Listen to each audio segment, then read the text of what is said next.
Hey y'all, welcome to Most of It, where I talk about most things that I find interesting.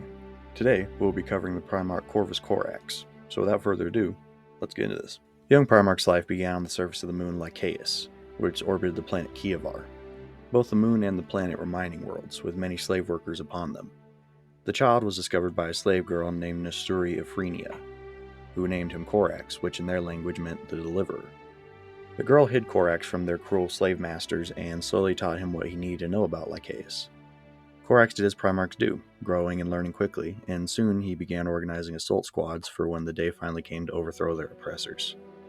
When that time came, Corax sent out atomic mining charges and blew up 5 of the largest cities on Kievar, killing thousands but freeing millions of slaves.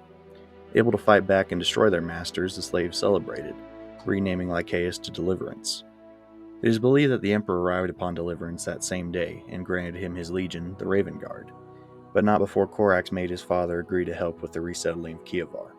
Throughout the Great Crusade, Corvus's legion became heavily specialized in covert ops and infiltration.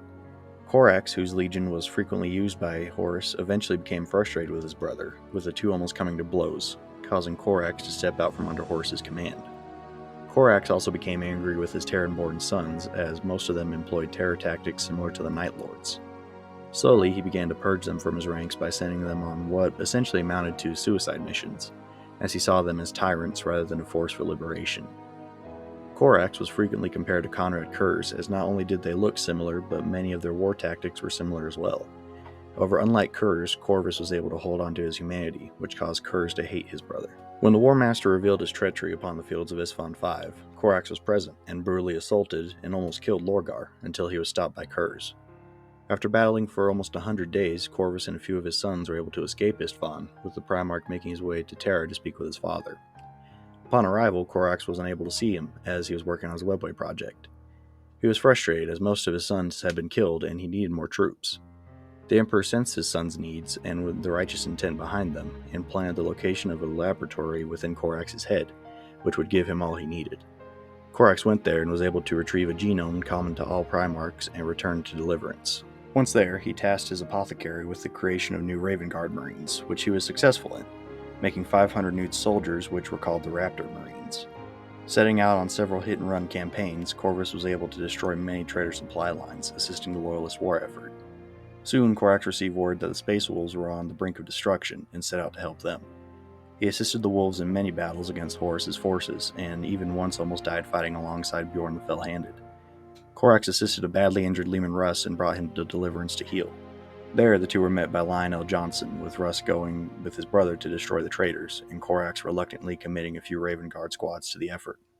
After Horus's death, Corax met with all his sons, with the remaining 500 he had made being reduced to growling mutated monsters.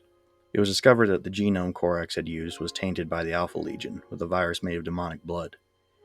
Facing a heavy decision, Corax decided what he must do. As he met with what had once been his sons that were now reduced to dumb animals, they recognized him and were happy to see their Primarch. One approached him similar to a puppy and rested his head on his father's knee. Corvus comforted the creature, and with a swift motion, broke its neck, killing it instantly. Corvus granted peace to all of these Marines, shouldering a heavy burden. Now, racked with guilt, he locked himself in his chambers and begged for the Emperor's forgiveness. After a year, he emerged and left Deliverance, on course for the Eye of Terror, with his last words to his sons being, "Nevermore." Corvus would hunt the traitor Primarchs, seeking revenge for what had happened to his sons, and along the way he seemingly embraced his warp powers, becoming a creature of darkness and shadow. He began slaughtering Word-bearers, with their Primarch Lorgar coming face to face with his brother. As the two fought, Corvus quickly overwhelmed his demonic brother, forcing him to retreat through a portal. As Lorgar vanished, Corvus declared that he now had his traitorous brother's scent, and that there was nowhere he could hide. So that's what the story stands for now, and I hope we see more of him in the near future. Corvus Corax is often overlooked, but he really shouldn't be. His story is one of liberation, as his main goal throughout his life was exactly that, freeing all from tyrants. His story is very interesting, as he dealt with things that none of his other brothers had to. The Raptor Marines were a very interesting concept, and their story was downright tragic.